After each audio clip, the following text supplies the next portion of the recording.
మరోవైపు బీఆర్ఎస్ అధినేత KCR SIT విచారణపై పార్టీ వర్కింగ్ ప్రెసిడెంట్ కేటీఆర్ ఘాటుగా స్పందించారు.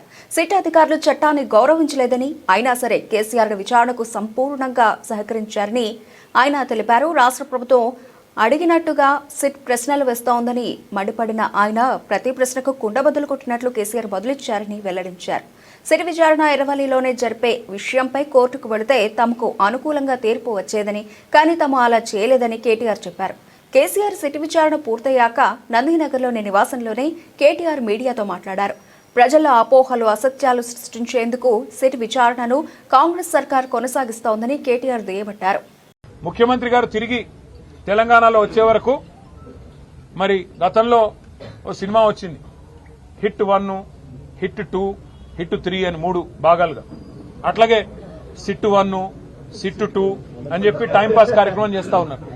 ఎందుకు చేస్తున్నారో వారికే తెలవాల, మాకైతే తెలియదు.